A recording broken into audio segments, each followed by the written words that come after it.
It's now 4th and game. 4th and 7 from the Atlanta 34. 28-24 Atlanta on 4th and 7. Atlanta blitzes. Dobbs, he's going to be hit as he throws. Can he get away from it? Yes, he does. Look out from behind. He's going to get the first down. He's going to get more than that. Dobbs grinding to the 10. And he got out of bounds. Holy cow with this Josh Dobbs. We haven't seen this type of quarterback play ever.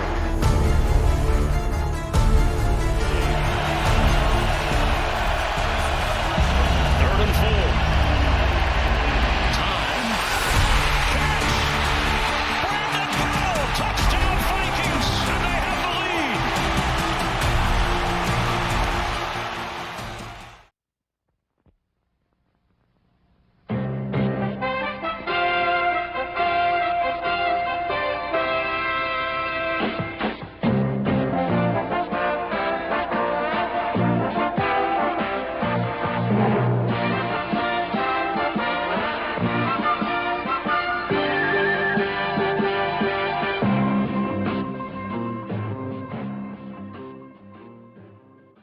The elite brotherhood whose achievements inspired a nation and captured the imagination of the world. These are the men who had the right stuff. Hey everybody, he's Chuck Yeager, she's Glennis. Oh, who am I? I'm Alan Shepard. No, wait, that ain't it. He's Gordo Cooper, she's Pancho. I'm John Glenn. That ain't it either. We are far from the right stuff, but we are Vikings reporting through and Ted. Trooster, how are you? Well, you're all set. I told you you were stable, well-adjusted, attentive, persevering. I lied.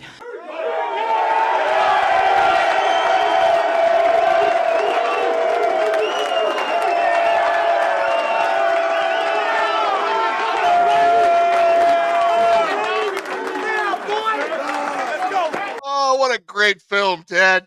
The right stuff. This week we are the right stuff because we are heading home to play essentially another playoff game. We keep calling them playoff games, but we won 4 in a row. And welcome everybody to episode 113. And I'm smarter than you are. We got that for the movie tonight. A little right stuff. And how you doing, Ted Glover? I'm doing great. I'm doing good, man. I'm fired up about the Vikings now. It was looking bleak for like the first month, dude.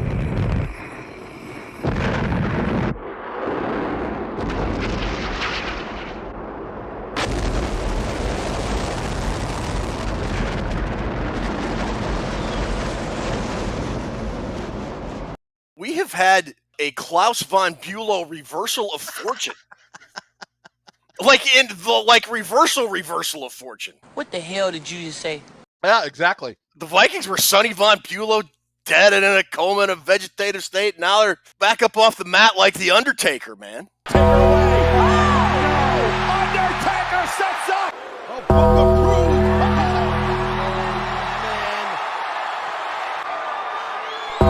Man, their defense is really playing well. We're going to get into all that tonight. Yeah, we are. Hey, did you ever want to be an astronaut when you were a kid? So many kids want to be an astronaut when they're little. When I grow up, I want to be a track star. No one ever says, I want to be a junkie when I grow up. Astronaut, fireman. No. Really? No, I wanted to be a sniper. Oh, okay. That didn't work out. No, it didn't, really? No, I never did. I never did the astronaut thing or fireman or anything. First, I wanted to be Fran Tarkenton. Yeah. First, I wanted to be Hub Meads, the mascot. Yeah, the mascot, yeah. And I dressed up for him as Halloween one year, and all the kids at school are asking, who the hell are you? Then I wanted to be Fran Tarkenton. And then after that, I wanted to be Snake Plissken. Call me Snake. I told you I wasn't a fool, Plissken. Call me Snake. We heard of you too, Plissken. Call me Snake. That's not funny, Plissken. Call me Snake. We'd make one hell of a team, Snake. The name's Plissken. That's what I wanted to be for the rest of my life, was Snake Plissken. There's nobody more badass than Snake Plissken. Come on, Ted. No, I wanted to be Chuck Foreman. I've mentioned this more than once. My father distinctly told me I will never be Chuck Foreman. He was right. The trivia knowledge needs some work, though. You got beat by a cat? That's a Packers fan. Come on, guys. None of us had a chance to be Chuck Foreman. I mean, come on. I may have the moves like Jagger, but I do not have the moves like the Spin Doctor. No. I want to be an astronaut when I was a kid. I really wanted to be a pilot, so I, kind of did. And The Right Stuff, man, is one of those movies, one of my absolute, probably top 5 favorite movies ever. We are opening, if you didn't know by now, the Light the Candle is from a reenactment when Alan Shepard, first American into space, took off. And man, it's just so many great scenes and about the birth of modern flight, right at the end of World War II with the Chuck Yeager going supersonic for the first time and the Mercury astronaut program. Man, it was awesome. Some great scenes in that. That Yeager thing when he's walking back and you see him in the distance from the fantastic film, fantastic lineup. Is that a man? You damn right it is. Sir, over there. Is that a man? Yeah, you damn right it is. Hey, speaking of which, a lot of times there are celebrities in movies and ex-NFL players. Anthony Munoz is in that movie? Is he really? You remember the part where I think it's John Glenn and Alan Shepard, which would be Ed Harris and Scott Glenn, I think it was, with the thing up their butt, with the hot water bottle and the orderly, the big orderly there? That's Anthony Munoz. Oh, it is Anthony Munoz. Yeah, it's Anthony Munoz. If people are wondering who that is, one of the greatest tackles ever to play in the NFL. Hall of Fame left tackle for the Cincinnati Bengals.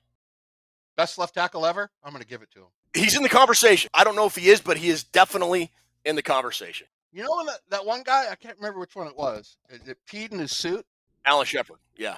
Did you ever pee in your suit when you were flying a helicopter? Jose, permission granted to wet your diapers anytime, son. No. We had this thing, it was like, I called it piss bag, but it was like a plastic, it looked kind of like a plastic hospital bag, but it had like a dried sponge in it. So the only time I really had to use it, we were flying over the ocean and you really couldn't really leave one guy up there by himself. So I had one of the flight engineers grab me a bag and I peed in that. But normally we would land enough where you could get out and pee or whatever.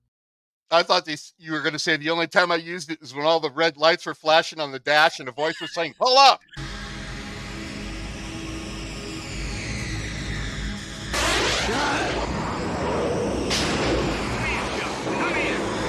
Pull up. Pull up. That would be the only time I whizzed. No, I had nothing. Hey, show us your shirt real quick before we get started. Sorry, I'm late. I don't want to come. I don't want to be here. I do, but I know I'm a pretty introverted guy. I normally don't want to go places, but that's just me. It's rife for a joke. Hi there, students. Rife. Yeah, R-I-F-E. Okay, it's an adjective which means something happens commonly. It's widespread, but especially with harmful or undesirable things. But whatever. Oh, man. This is a walking That's What She Said shirt. All right, like Drew said, we have got a really big show tonight. We've got a lot of news to talk about, what with Josh Dobbs and Jaren Hall and Justin Jefferson and Cam Akers' season-ending injury. We got our preview for the dastardly cheating New Orleans Saints, and they will always be cheaters. And we've got trivia. Trivia returns tonight. Can't wait for trivia. It's going to be awesome. Trivia back, Ted. Yeah, we've been kind of rusty. Golly, last month and a half, where Ruby's had actual real work, job stuff to do, and had to really press hard just to get the show done and out, and couldn't do trivia. But we got trivia coming back tonight too. Excellent. That is excellent. We got Bobby Farnsworth probably going to show up tonight too. Robert W. Farnsworth is going to do the preview this week. He's back after a week off. And we are loaded. We are more loaded than a VFW bar on Friday about 6:30 p.m., brother. Ruby, you out there? How you doing? Hello. I'm a little bit frazzled that I had to listen to Ted talk about peeing in a bag or whatever. Yeah. But other than that, I'm stoked. Did you want to be an astronaut, or what did you want to be when you were a little girl, when you grew up? Be an astronaut, be a pilot, be a fireman, like most little girls want to do? You wanted to be Mrs. Bon Jovi. I'll be honest with you, I can't remember what I wanted to be, but it definitely wasn't an astronaut. It was probably like Princess Leia or something like that. Yeah, that's pretty badass. Although Ruby Bon Jovi does have a ring to it. I would have taken that. Well, I would still take it, but no offense, wow. Drew. Woo!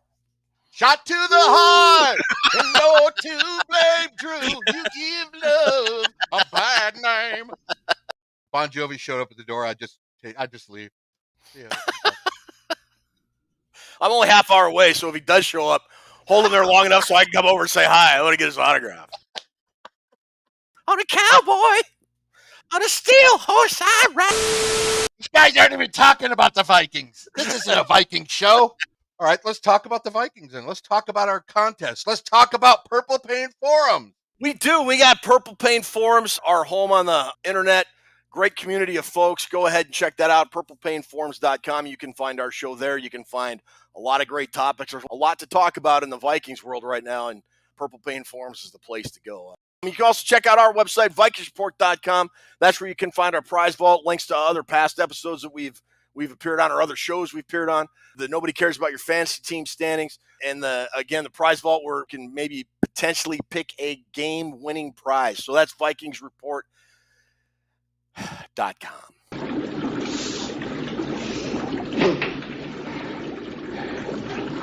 Also, shout out to Dan Chat again. Me, you, and Dan Chat totally nailed that preview last week. If you go back and watch that, we were spot on about absolutely everything. The only thing we couldn't have predicted is Josh Dobbs coming into the game. We pretty much bam. We blasted through that preview like Jaeger going through Mach 1, baby. Must be something wrong with this old Mach meter. Jump plumb off the scale. Some kind of screwy on me. You go ahead and bust it. We'll fix it. Personally, I think you're seeing things. Well, it could be. I'm still going upstairs like a bat out of hell. It left me satisfied. I know that. We hammered it hard. That's what she said. All right, look, we got a big show tonight, but before we get going, brother, what time is it? Ted, I'm cooler than you are. So why don't you fix your little problem, win 5 in a row, and get closer to the division by lighting the candle? He's right. Light this candle. Yes. Resume the countdown. All right, I'm cooler than you are. Why don't you fix your little problems and light this candle? He's right. Let's light this candle. He surely is. Light the candle. Yes. Resume the countdown. There we go. We're back, baby. All right. So Jaren Hall goes out Sunday, second drive. Gets knocked out on the field. And by the way, when you saw that, you remember seeing in The Right Stuff where Jaeger, I think he's in the X15. He might have still been in the X1, but he goes Mach 2.5, and at some point he gets like the little tunnel vision. He starts blacking out, hits his head against the canopy, and it looks like he's going into a flat spin, and he's going to die, and the whole season's over, and then he kind of recovers, and Josh Dobbs like, yeah, I got it, let's go. That's kind of what Jaren Hall, what happened to him? Yeah, when the back of his helmet hit the turf there, it looked like a pretty serious hit. And you thought it was over? We did, man. After Gus Grissom blew the hatch on and the capsule sank and all that, there's kind of a scene where Jaeger says, you know, it takes a special kind of man to volunteer for a suicide mission, especially on TV. And it kind of felt like that's what Josh Dobbs was doing. And if he had had a Josh Freeman game, I couldn't have pinned anything bad on him. I mean, like, you can't expect a dude to do well when he has, 3 days of practice and he barely knows the plays on the game plan. What's up, y'all? Josh Dobbs, honored to be in Minnesota. Introduce myself. I've been in, similar situations. First it was, Jaren, get up. I hope he's okay. But then it was, hey, like, if you're playing, you got to go out there and play. Like, team still expects you to go out and win and play good football. It's never, in this league, man, there's never an excuse for your circumstance. I learned that from Coach T. Usually, people don't really care about your circumstance. They just want to see you succeed given the circumstance you're given. But he comes in and he does an unbelievable job. I say borderline miraculous. I mean, did you see that coming? Did you see that performance coming? No, I didn't. I thought when Jaren Hall went out, we were going to get the time of possession was just going to be so tilted we wouldn't be able to keep up. Even though Atlanta's not a powerhouse, I didn't feel good about the game. But what about Dobbs? You're running an offense, NFL offense of guys you don't even know, you've never thrown to. If you're throwing to somebody for a couple of years, you at least know the receiver's tendencies, what he likes. That win stands out as one of the best wins the Vikings have had in a long time. I would argue you have to consider it if you're thinking top 10 all-time wins, not because of the opponent they played and not because where it mattered in terms of postseason play, although the Vikings are, if the playoffs were start today, are the 7th seed in the NFC. But just for the fact that Josh Dobbs could come in and even remotely run this offense well, and then to top it off, a 2-minute game-winning drive, one of the best 2-minute drills I've seen the Vikings run in a while. The whole thing is just has this storybook, fairy tale element to it that Hollywood would not have touched with a 10-foot pole. They just wouldn't have. We talk about the Vikings being the most entertaining team in football. Yeah. This went to the next level above that. I mean, this was crazy. Football, Ted, a wicked, wicked mistress. Wicked mistress indeed. But because of that performance and Jaren Hall still in concussion protocol, the Vikings made the call very early. Kevin O'Connell said, I think in his Monday press conference, that Josh Dobbs is going to get the start this week against New Orleans. And, we were discussing this on our Sunday postgame show with our good friend, Christopher Gates, who you can see every Sunday on this very YouTube channel with Vikings Report Rewind. We're live with you after every game. And I was the only guy between us three that thought Jaren Hall should be starting if he cleared concussion protocol. But, when you look at it, I don't know if you saw any of the locker room post-game speeches or celebrations or stuff that's come out since then. I don't see how, even if Jaren Hall was healthy, you could go back to him at this point after the reception that Josh Dobbs got in that locker room after that game. You have to play Dobbs. What's he going to say? What else am I supposed to do to get the start? He at least earned another week, and I'm hoping we don't have us saying next Sunday after the game with Chris Gates on our post-game live show. I hope we're not saying what happened to the Dobbs we had last week. I hope we're not going to say that. But after a highly emotional win, that might be an intangible to look at for this week, even though we're going to be at home. Hall wasn't doing bad. He was doing well, but look what Dobbs, just as the game progressed, and we talked about his dual threat ability. 66 yards on the ground. The third largest rushing performance of a Viking this year, but Alexander Mattison had 93 and high 70s, low 80s. And the third highest rushing game this year was by Josh Dobbs last Sunday. And a couple of big ones. That fourth quarter one, of course, when he threw the guy off his back. Then earlier in the game, I think second quarter, when he ran that one down to the 2. Yep, for a first down. I think that was third down. I think it was. And then he threw that touchdown pass to Madison, and then he had the touchdown run later as well. I think the line of scrimmage was around the 15, give or take. And then when he got chased in the pocket and had to bail out to the right, when he made the decision to run, he was standing on the 30-yard line and got the edge to the left. Cam Akers absolutely flattened a dude, a defensive tackle, absolutely just flattened him and allowed Dobbs to score. Ted, that was Josh Dobbs from Tennessee Volunteers 2016. That's what he looked like. I wondered, before he went in, he had the Alan Shepard prayer right before they lit that candle. It was like, dear Lord, please don't let me up. I think that's a standard pilot prayer. Every guy I flew with, we said that. I did anyways. Did you? I did. Oh, yeah. I didn't want to do is screw something up and get killed and kill a bunch of other people. We got to take that copter up one of these days, you and I. No, I got no business being on the controls of one of those anymore. That'll make it funner. Yeah, sure. It's nice to win that way and get your fourth in a row, Ted, because we're now 5-4. Did you see that coming? You're sitting at 1-4. You just lost to the defending Super Bowl champion. Now your star wide receiver is out. Probably they said, I think that day he's probably going to go on the IR because of the hamstring. Did you see this coming in your wildest dreams? No, I didn't. We talked about this a month ago. We were hoping for 2-2. Yeah. There's been 3 things that have happened. Kevin O'Connell is being much better play caller than he was the first 6 games, 7 games of the season, whatever. The Vikings are in the top 5 of the NFL with committing penalties the last 3 weeks. Against the Falcons, we had 1 penalty for 4 yards. And then you get the depth guys, what Flores is getting out of the depth guys on defense. Since that Niner game, Ted, they've been on a roll since that game. Their whole belief and their confidence seems higher. And they haven't completely eliminated the turnover thing. Kirk Cousins had an interception, I think, in that 49ers game. Josh Dobbs had a couple of turnovers early when he came in. But the flip side of that is the Vikings defense is now taking the ball away. So if nothing else, those turnovers are being canceled. The Vikings were losing the turnover battle by 2 and 3. I think they were minus 3 in week 1 against Tampa Bay, and it just got worse from there. And when they are turning the ball over, I was going to say it really isn't the red zone, but Josh Dobbs had that fumble. I think his second possession, he had the safety, and then he fumbled that second possession he was in. But the defense has answered the call when the offense has stubbed their toe. And then on Sunday, when the Falcons ran the ball down the Vikings' throat for that go-ahead touchdown, the offense answered the bell. I mean, they've been playing very good complementary football. Ever since that Bears game, we've only committed, I think, 5 turnovers. Yeah. And we've gotten 13. So there's been a big difference in that. You're absolutely right. The turnovers are a big thing no one talks about. That controls a big part of the game, Ted. It does. Yeah, it really does. And then when you do turn the ball over deep inside your own territory and the defense can make a stand and hold the opposing offense to a field goal. That wasn't happening earlier in the season either. And now, you had talked about the Flores defense, just the light switch coming on for the personnel, and they are just playing absolute lights out football.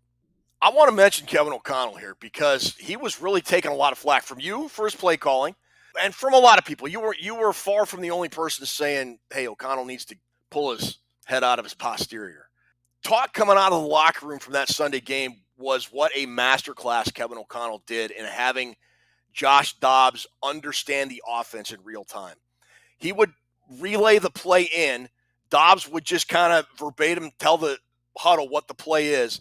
And as they were breaking the huddle, O'Connell was in Josh Dobbs' ear saying, okay, this means Powell's going to do an in, Hawkinson's going to do a post or whatever. I mean, to get him to understand the play. And it was Josh Dobbs himself mentioned, it was like you're taking an AP Spanish course all year, and then you come in on Wednesday and they tell you your final is going to be in AP French. And you had to have somebody translate that for you. He said, and Kevin O'Connell did it. That and Dobbs never calling cadence for the offensive line and him doing it on the sideline once he was going in. He did it like 3 times. All right, let's go beat the Falcons, boys. It's just incredible. Just incredible stories for the sideline. Everything you just mentioned about like talking it through playground style, that's got to be one of the best Viking offensive storylines to forever. I mean, that's some Bud Grant type stuff there with Francis. And that's where coaching matters. I don't mean to pick on Mike Zimmer or even Leslie Frazier or Brad Childress before him, but I don't know that there is a coach in recent Vikings history that would have been able to do that. I mean, heck, when Josh Freeman came in and played that infamous Monday night game, and I was getting vibes when Dobbs had to come in, he obviously did not get that kind of coaching that Dobbs got from KOC on Sunday, because had he, that game might have been a little bit different. I'm just saying.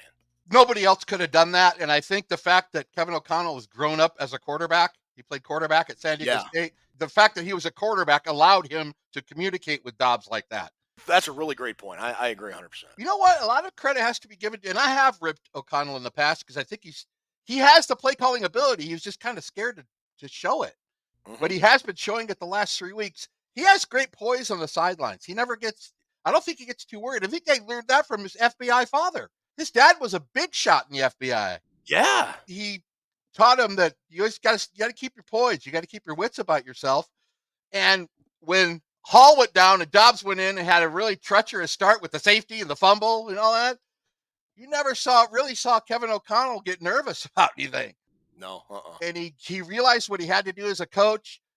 He had to do it, and he got it done. Big step for him as a head coach. I think so, too. Yeah, Best game he's ever coached. I would agree, yeah. That was hands-on coaching that you probably don't do at that level usually. I mean, that's something you're going to do more at the lower level, junior high, high school type stuff. That's something you normally don't have to do at the professional level because you normally don't have a guy playing quarterback for you that just showed up on Wednesday. Right.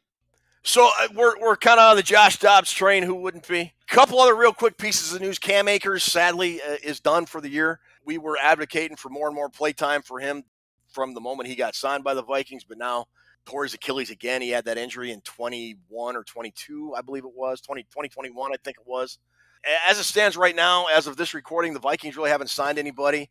KOC has said that Ty Chandler's going to see the field more. He's going to have to. Good. If they don't sign anybody. You're wondering if Dwayne McBride might not be brought up off the practice squad, but right now, as it stands today, they've got Alexander Madison, Ty Chandler, CJ Ham, the fullback, and potentially McBride. We'll see if they go ahead and sign anybody. Justin Jefferson's eligible to come off the injured reserve list this week. Word is that he's probably not going to play this week, but he is very close. So I would expect he'll probably miss the Saints game, and then I would expect him to be in the following week. But we'll see. Make sure he's healed up. Make sure he is healed up. The Vikings are 4-0 without Justin Jefferson. So obviously, the Minnesota Vikings need to trade him as soon as possible because they can win without him.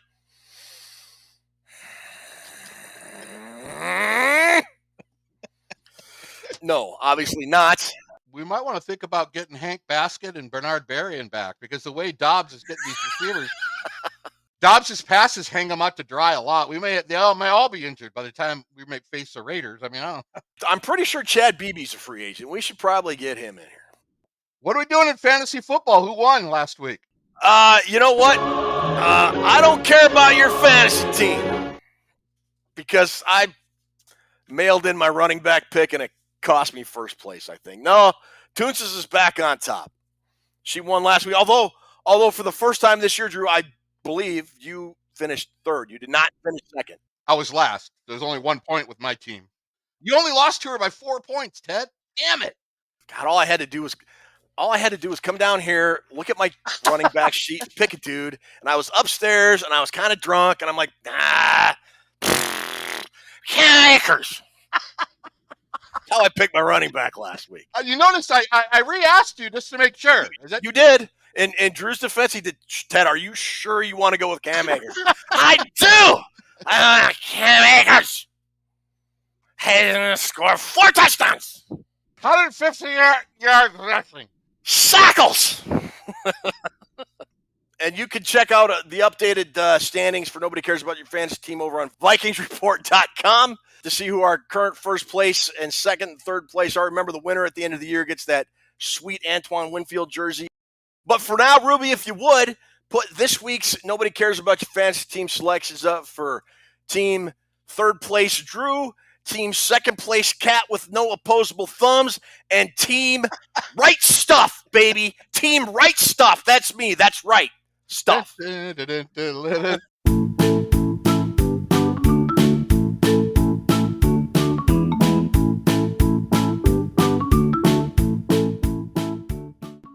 for hashtag Nobody Cares About Your Fantasy Team are pretty simple. Drew, Ruby, and I each week are going to pick 1 quarterback, 1 running back, 2 wide receivers, and 1 tight end. Once we pick them, they're done for the year. We can only pick those players one single time. We will not be allowed to pick any of the Thursday night game players at all.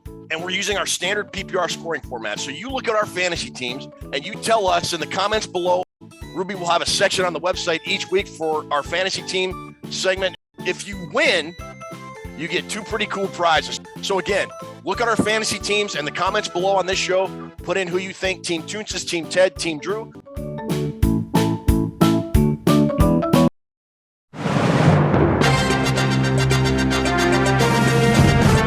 Hello again, everybody. Robert W. Farnsworth here. This week, our resurgent above 500 Purple Warriors return home to face the eternally cheating New Orleans Saints, led by Dennis Allen and the dastardly Derek Carr. Can the Vikings build on their 4-game winning streak? Or will the Saints send the Vikings to Valhalla? We'll find out. All right. Dastardly cheaters. I'm going to always hate the Saints. This is going to be a hell of a game Sunday. Is it really? I got some opinions about this game, about the Saints in particular. And we'll bring those up at the end. But, yeah, 2 teams that are 5-4 for the second week in a row. The Vikings face the first-place team in the NFC South. This week, it's the New Orleans Saints. As always, what we do is we preview the game using our NFL Today Tribute Big Board, the great show from the 70s and 80s with Brent Musburger, Jimmy the Greek Snyder, and Drew, I've been remiss, the lovely and talented Phyllis George. Thank you. We will move off to the side. Ruby will put up the big board here. And as always, we start with quarterback and finish with intangibles. It's stuff you can't see. Go play. Shut up and watch the show. All right. You going to kick us off with this quarterback thing? I had a tough time picking the quarterback, Dad. I will. Josh Dobbs gets the start again like we talked about earlier versus Derek Carr. Derek Carr's having a pretty good year with the Saints. He's got over 2,100 yards passing, 10 touchdowns, only 4 interceptions, completing passes at a 65% rate. I've never disliked Derek Carr, but Derek Carr never seemed like a difference maker at quarterback to me. He's got a good arm, but man, when stuff isn't going right, there was either a Thursday night or a Monday night game a few weeks ago. He was not on the same sheet of music as the receivers. You could see him chewing out his guys on the sidelines. It was either Olave or Michael Thomas. I can't remember which one. I don't know. There's something about Carr. I can't put my finger on it. Just screams he's not an alpha guy in the huddle. He's not that guy that can get a team to where they want to go.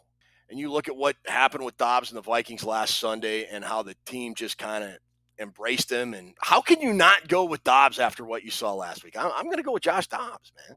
I am going with Dobbs also. And the only thing that worries me about Dobbs is the big emotional letdown game after the big high from last. That's the best game he's ever been involved with. Yeah. I mean, let's face it. He's been in the league 7 years. He's never had a game like that. Big emotional game. Will he have a letdown, or will he just keep rocking and rolling what he needs to do to keep learning to get better? I don't know. Both these quarterbacks press and they make mistakes when they That's Carr's problem. You see games with him going, damn, he's damn near elite over the last 4 years. And then you see games where you're going, that guy's a turd. He's terrible. But another factor I gave it to Josh Dobbs for was the rushing.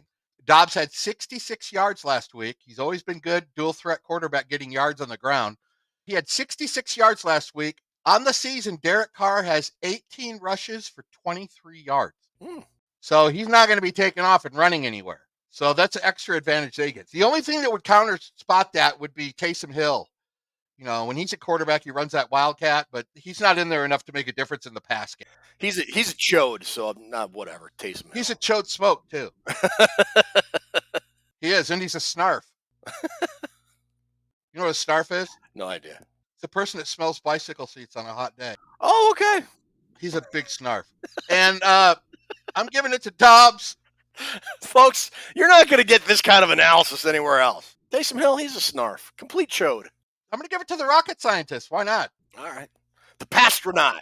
Running game. Why don't you lead us off with the running game this week? Alvin Kamara isn't what he used to be, and thank God, because he had that 7-touchdown game against us. Yeah, was that, 2019? Oh, my Lord. That was terrible. Still a formidable dual threat, though, Ted. He's a great receiver out of the backfield. He always has been ever since he played at Tennessee. I looked up his long run for this year. 17 yards is his longest. That's not Kamara at all. But they have the Taysom Hill down at the goal line. That's always successful for them in that wildcat formation. Short yardage and at the goal line. I had to give the Saints the running game because of mainly the Akers injury, and the Vikings are unsettled at running. They're unsettled in the running game, and they were ranked?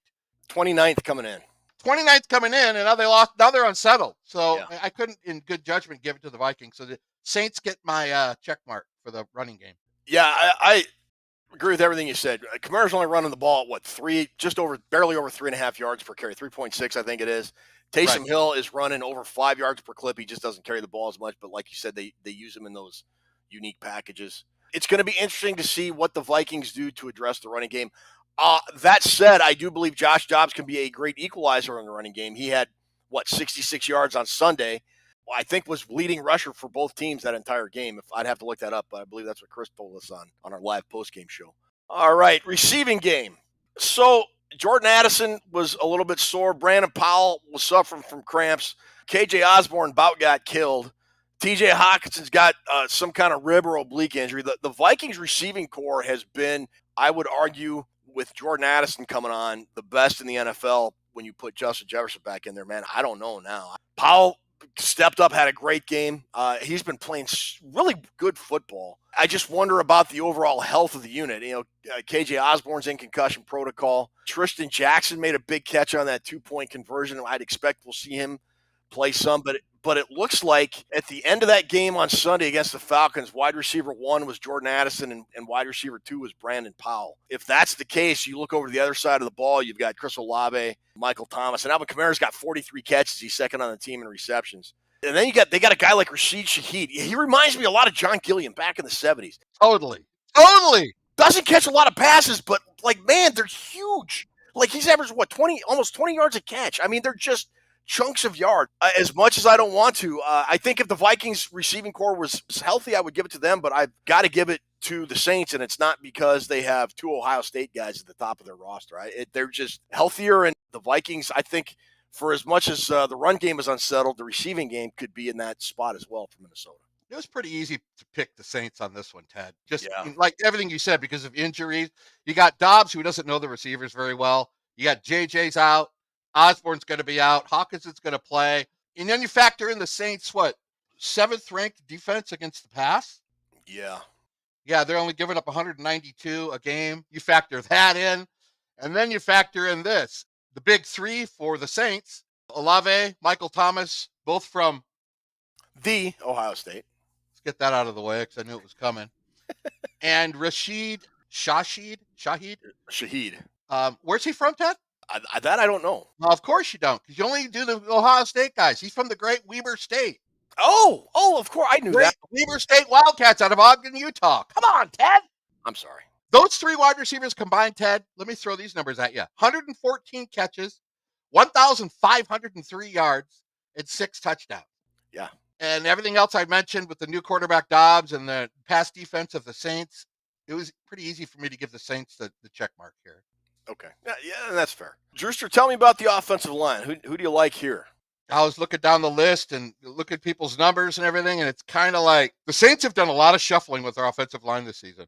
Cesar Ruiz has started every position along the line except right tackle. With Darisaw, if Darisaw plays, I've given my check mark to the Vikings. Okay. Because I think it's pretty close all the way down the line when you look to a man on the offensive line. They got some good players. With Darisaw in there, the Vikings offensive line is getting to be top in the league, if you ask me, man. They really are. And that's a weird thing for us to say, being we haven't had an offensive line since Favre was here. I can't give the Saints the check mark if Darisaw plays. But if he doesn't, it's probably a push. But I'm going to give it to the Vikings. Okay, that's fair. I'm giving it to the Vikings as well. I remember Ryan Ramczyk was hitting free agency a couple years ago. A lot of Vikings fans were clamoring for him when the tackle situation was so unsettled for the Vikings. Cesar Ruiz, we do not want to confuse him with dog whisperer Cesar Milan. Cesar Ruiz is his own guy. Michigan, baby, Michigan. Is he really? Yes, he is, Ted. Andrews Pete, I think, is a very good left tackle. They've got a good offensive line, but like you said, it's hard to go against the Vikings offensive line now, which I can't believe I find myself saying that halfway into this season. Front 7. I don't know that there has been a bigger transformation from week 1 to now than the Minnesota Vikings front 7. Their front 7 is on fire, Ted. Yeah, like Scott Crossfield in the X-15. Whew! Go, baby, like a rocket. DJ Wanham has really coming on these last couple weeks. Daniil Hunter, I think, still leads the NFL in sacks. Jordan Hicks is playing some great football. Ivan Pace Jr., I think, is making a very good argument for Defensive Rookie of the Year. This is a unit that has just really learned the Brian Flores system and is playing very well in it. And the one thing I've noticed, and I meant to mention this on Sunday, but there's so much other stuff happened. This Vikings defense, especially in the front 7, seems a lot more disciplined than they were earlier in the year. When there's a play to the outside or wherever to a gap, the Vikings front 7 especially does not leave to pursue. They stay home. So if you've got a guy on the edge like, say, Daniil Hunter, he doesn't come crashing down on if the run play is coming to the edge. He'll set the edge, and he'll say, you're not getting by here, which will force the runner to change directions, and that means they're waiting. Pace and Hicks and everybody else is there waiting for them. And this discipline that they are showing just seems way better than it was the first 2-3 games of the year.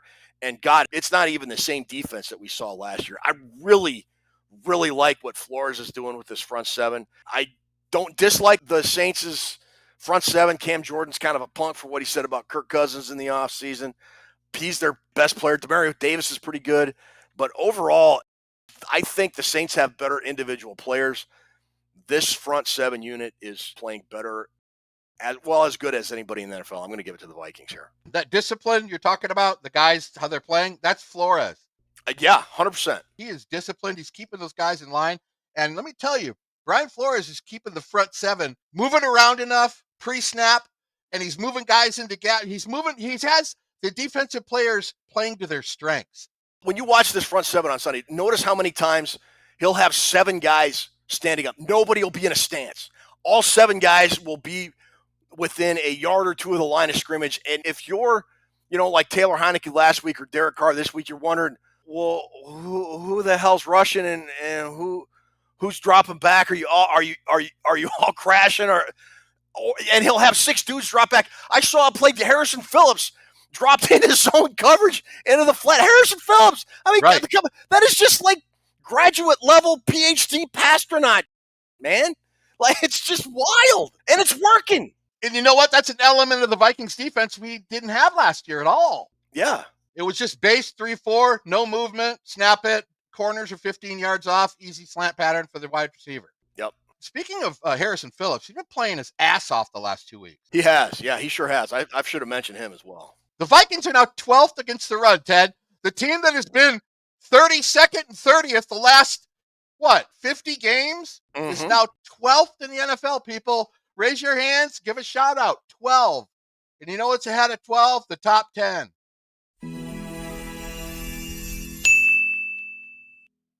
12th in run defense. The Vikings have 24 sacks, tied for 8th in the NFL league. The Saints have 17, tied for last with the Jets and the Browns.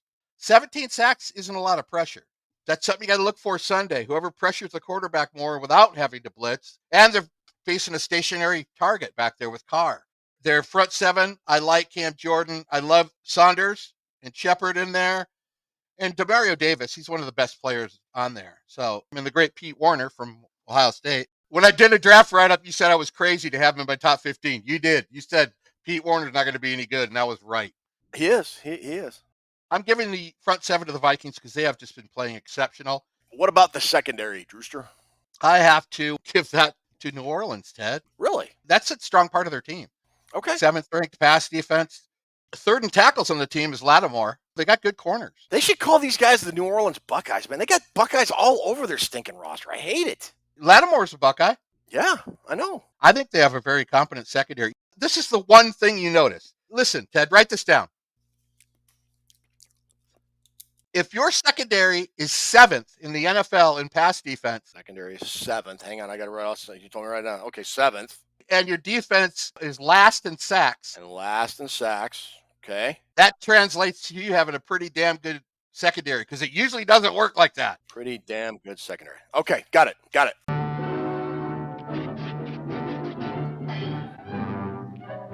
The fact that they're last in quarterback sacks and they still have the 7th ranked secondary is incredible to me. Yeah. They got to be doing something right, so they get my check mark.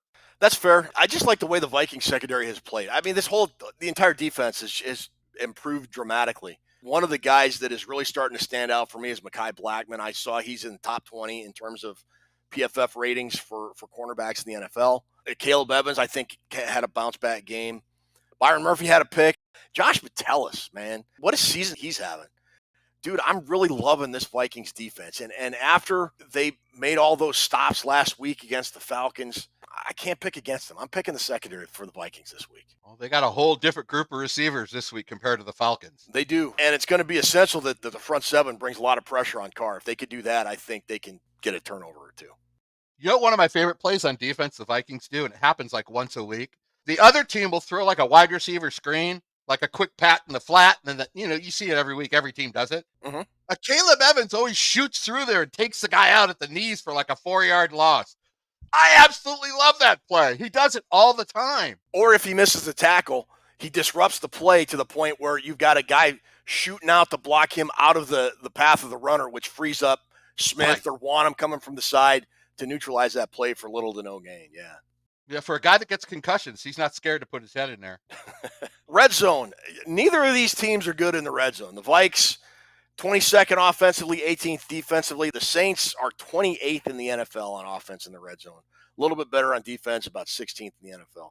I like the Vikings in the red zone here, and we saw why last week with Josh Dobbs. He brings a dynamic to the Vikings, and I believe they're going to have to use him in the red zone this week. Although he did throw 2 touchdown passes to Alexander Madison and then the game winner to Brandon Powell, he also has the ability to evade the rush. And the thing about that is if you got guys in the secondary, kind of one eye on the receiver and one guy on the quarterback, they're going to have to commit one way. And whatever way they commit is an advantage for the Vikings the other way. So I think the Dobbs running ability is going to be a lot more apparent in the red zone, and I'm going to give that to Minnesota this week. Great points. I'm not going to argue with any of that. And I think the Falcons would back you on all that. I think the Saints, if you break down their red zone offense, which isn't very good, they're only good from the 3-yard line in when they use Taysom Hill on that Wildcat. If they're out at the 8-yard line, they don't use them. That's where they're weak. I mean, they're ranked 28th in the league in offensive red zone. But every time you see them at the 2, they run Taysom Hill and he scores. I think Flores is going to be ready for that Taysom Hill nonsense. I hope so. Without Taysom Hill, I think the Saints would be last in the red zone offense. Yeah, I'd buy that. I'm going Vikings for the red zone, Ted, for everything you said. And they're at home. They're going to get some calls to go their way. Vikings, get the check. Special teams. Who you got?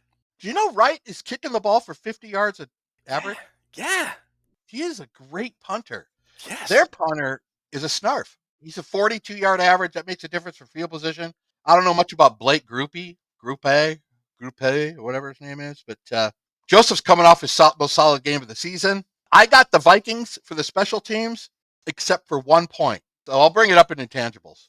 I like the Vikings. Add in Brandon Powell. I thought he made a couple of big plays, returning punts last week. The Vikings finally have a legit punt returner. I'm going with the Vikings there.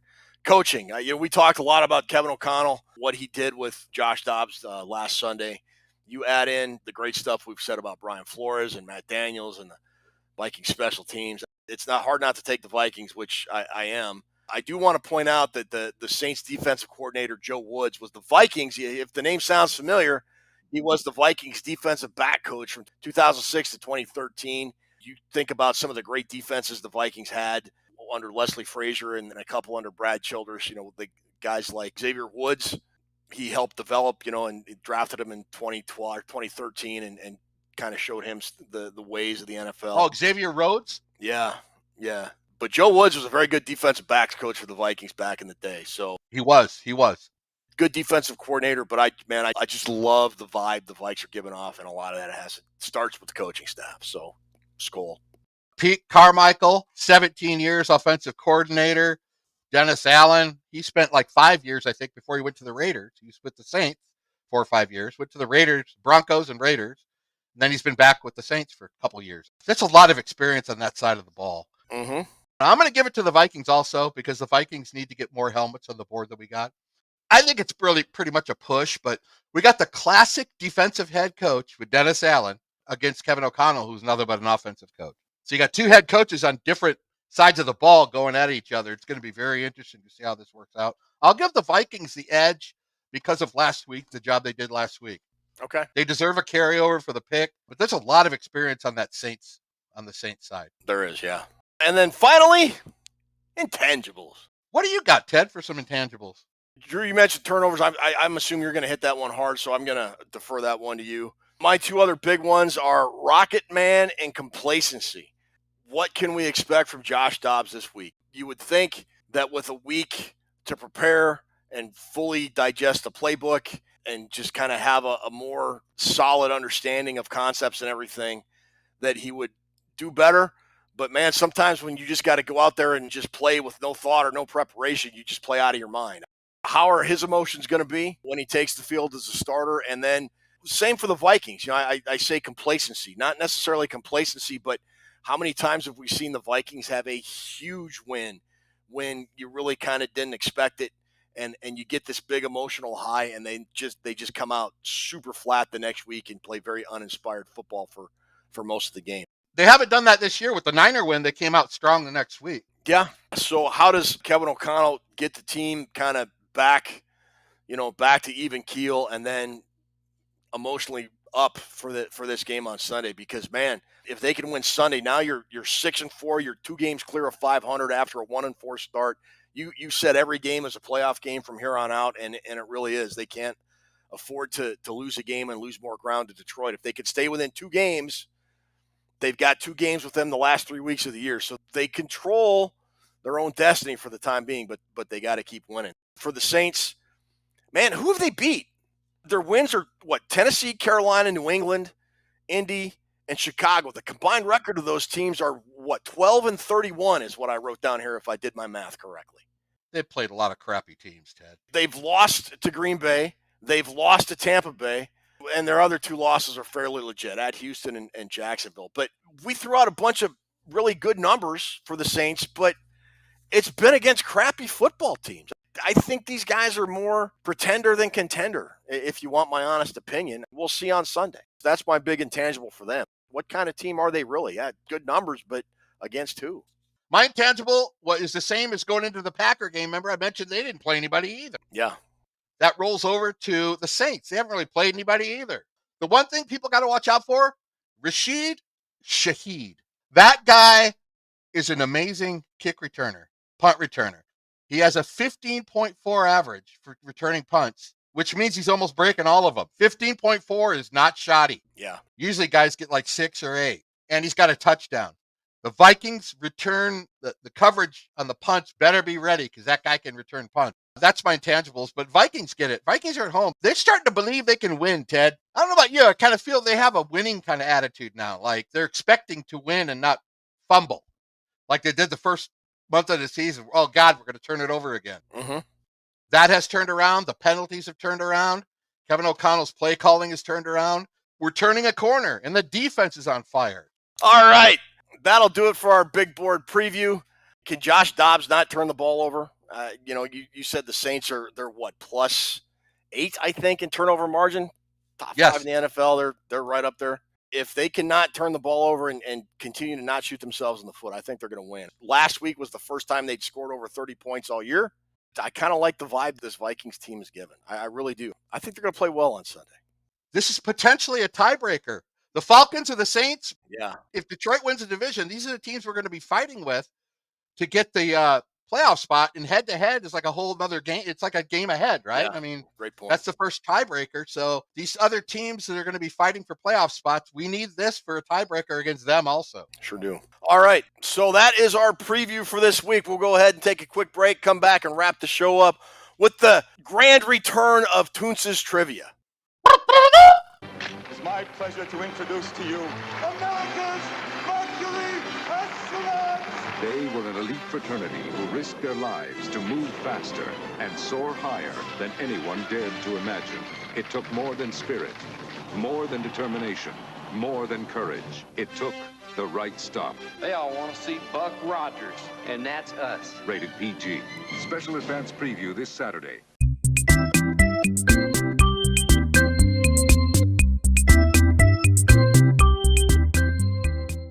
Welcome to Toonce's Trivia. How you guys doing?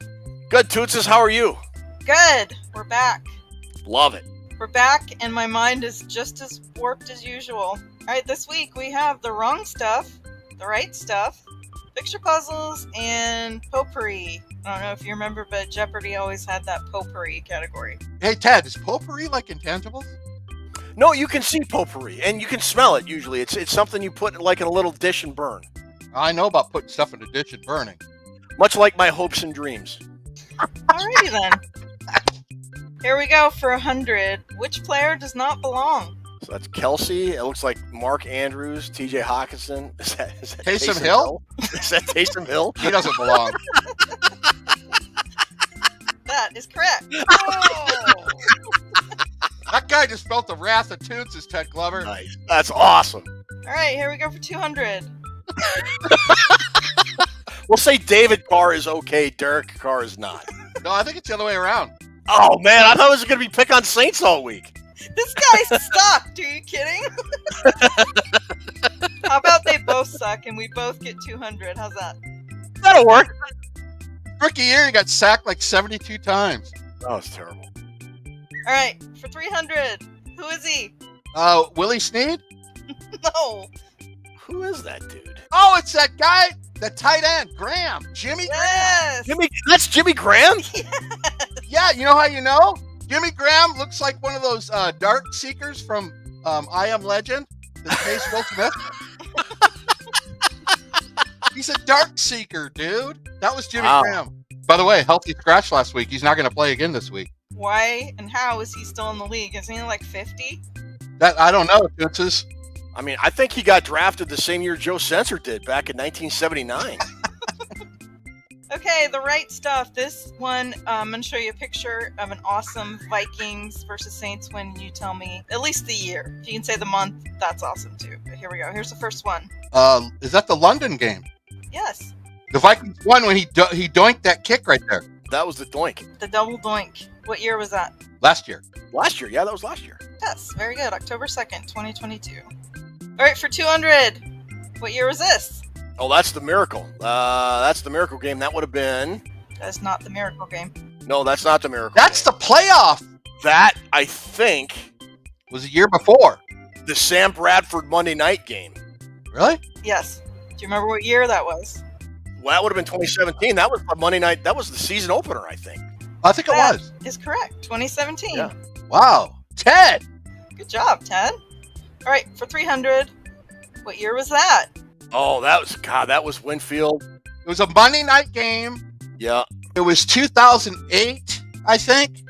Drew, you're right. On this one, he causes the fumble and returns it. I don't think it's for a touchdown, but yes, you were correct. That was October 6, 2008.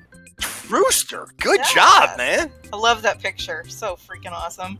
That is a good picture. God, he just waylaid Breeze too, man. That was awesome. God, bam. Potpourri for 100, please. Alrighty. This band sang the song The Right Stuff. New Kids on the Block, isn't it? Ted! Ted knows his boy bands! Oh. Wow. Right on. I thought it was an actual good band. Alright, for 200, name this movie. Which, coincidentally, is the same as Toonce's Not Oh, About Your Family. that would be 7. 7. What's in the box? 7 seconds. What's in the box? It's your wife's head, dude. Alright, for 300, how many wonders of the world are there? 7. Man, she is. Man, no mercy. No mercy at all. Okay. Alright, picture puzzles. These are all Saints current players. Alright, name the player. Tyrann Mathieu. Tyrann Mathieu. Tyrann. Yep. The Honey Badger. The Honey Badger. I don't even think that's how you really pronounce it, but that's what it looks like. Alright, for 200, name the player. The hell is that guy? I don't know who the top guy is. Chris Olave. Yes, that's Chris Gates. Who is that? That's Chris Gates. Oh, it was? What? Yes. That wasn't Chris Gates. Yes, Put that it back is. up there. Put that back up there. All right, last one. Oh my God!